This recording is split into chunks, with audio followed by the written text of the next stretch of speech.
tanya satu soalan kepada anda semua.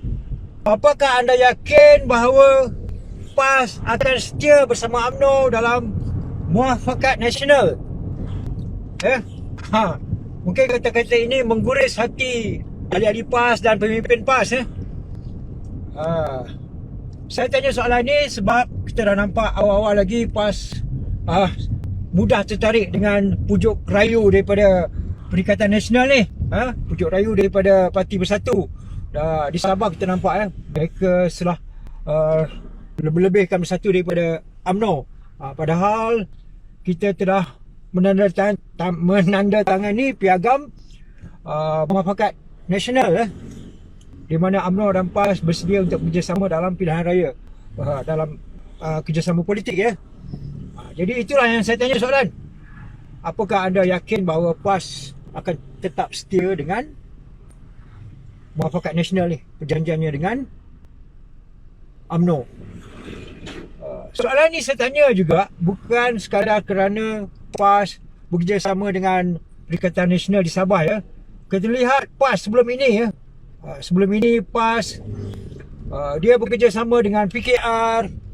Lepas tu dia keluar bekerjasama dengan DAP, bekerja sama dengan hampir semua parti. Dia masuk keluar.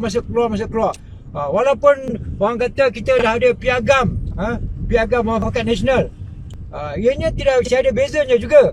Kita dalam ketika PAS ada perjanjian dalam Pakatan Rakyat dengan parti-parti yang lain sebelum ini, dengan Pakatan yang di sebelah pembangkang itu, begitu juga bekerja sama DAP dan kemudian mereka keluar. Jadi tidak mustahil juga, sebelum ini pun saya ada berkatakan tidak mustahil PAS akan keluar daripada UMNO. Dan kita sudah nampak bayang-bayang bahawa PAS tu akan keluar daripada UMNO kerana mereka kita telah pun nampak bekerja sama dengan Perikatan Nasional. Jadi sekiranya ini berlaku, saya yakin kita orang-orang Melayu, orang Islam, kita merasa sangat-sangat kecewa. Sangat-sangat kecewa kerana kita begitu mengharapkan kerjasama di antara PAS dengan UMNO. Kan? Kita sangat berharapkan ianya kekal selama-lamanya. Jadi macam mana Macam mana kita nak kekal? Ada yang kata dah kita tanda tangan piagam Muafakat Nasional ni, PAS tidak akan keluar. Tapi kita tidak nampak begitu. Okey, saya ada satu cadangan. Saya rasa elok juga ikatan di antara PAS dan UMNO ni dibai'ahkan. Bai'ah keras bunyinya bai'ah. Sebagaimana ahli-ahli PAS dia pernah bai'ah di dalam sesama mereka. Kalau keluar tak boleh nak masuk balik. Adalah syarat-syarat. Kadang-kadang kita janganlah masukkan syarat-syarat yang bukan-bukan. Yang bukan-bukan. Macam mana PAS buat syarat tu, bai'ah kena cerai isteri talak 3. Itu dah mengarut. Bukan begitu. Bai'ah ini sebagai satu perjanjian ikrar atas nama demi agama dan bangsa. Kita tidak salah kalau mereka berbai'ah untuk kebaikan, supaya orang Melayu tidak lagi berpecah. Kerana kita sekarang dah gembira kan. Tak macam dulu PAS dan UMNO. Ada kenduri PAS, UMNO tak datang. Ada kenduri UMNO, PAS tak datang. Bapa dengan anak boleh bergaduh kan, saudara mara boleh bergaduh. Dah jadi menara dah pula.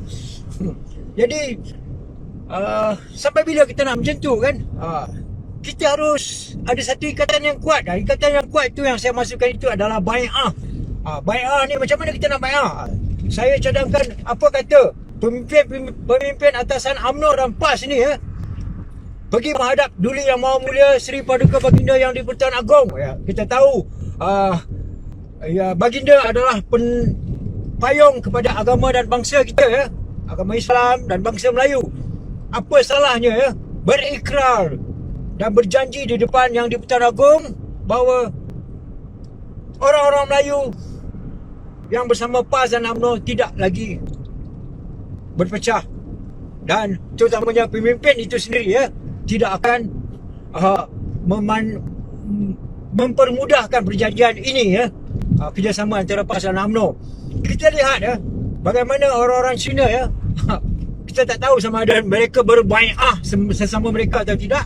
Kita lihat majoriti Cina mereka memangkah DAP, walaupun ada MCA, ada parti gerakan, tetapi apabila datangnya pilihan raya mereka memangkah DAP. Apakah mereka sudah berbai'ah? Kita tahu orang Cina ni sangat kuat perkaumannya mereka itu. Kadang-kadang kita tengok macam kongsi-kongsi gelap, mereka adalah cara-cara bai'ah mereka. Bai'ah tu bukan cara Islam. Cara mereka tu kadang-kadang sampai ke potong tangan, potong jari itu semua kan. Tapi kita bukan nak macam tu. Tetapi kita mahu agar orang-orang Melayu kita tidak lagi berpecah. Dan punca perpecahan itu terletak kepada kepimpinan atasan itu. Jangan kerana atas kepentingan politik, atas kepentingan kuasa, atas kepentingan diri sendiri dan kroni-kroni sendiri, maka anda membuat keputusan yang boleh menyakiti atau menyedihkan orang-orang Melayu kita. Ya, kita harus faham sekian lama sebenarnya para akak umbi dan rakyat-rakyat bawah ini tidak tahan lagi dah. Kita ni berpecah kan, berpecah hingga membuatkan sampai di masjid pun dahulu satu ketika semayang pakai dua imam. Ada Imam UMNO, ada Imam PAS, macam-macam. Sampai satu ketika orang PAS kata orang UMNO ini kafir. Itu semua kerana politik ya, bukan kerana apa, bukan ada apa-apa kebenaran pun, tetapi kerana politik maka kita berpecah dengan cara begitu. Dan perpecahan ini kan sangat disenangi oleh DAP lah. Kita nampak Perikatan Nasional ini, kita masih nampak ada tangan-tangan gaib daripada DAP ini juga. Kita tengok apa yang berlaku kan. Perikatan Nasional tidak senang melihat penyatuan ummah ini ya, antara UMNO dan PAS. Kita tahu walaupun Parti Bersatu ini orang Melayu kita, tetapi siapakah yang menguasai mereka? Kita nampak mereka sanggup pecahkan UMNO dan PAS ini, menarik keluar PAS daripada UMNO.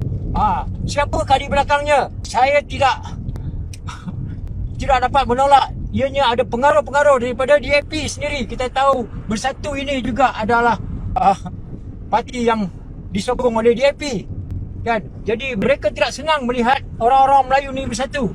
Jadi sekali lagi saya sarankan agar pandangan saya ini, agar dua parti besar ini kepimpinannya bersedia untuk berbai'ah.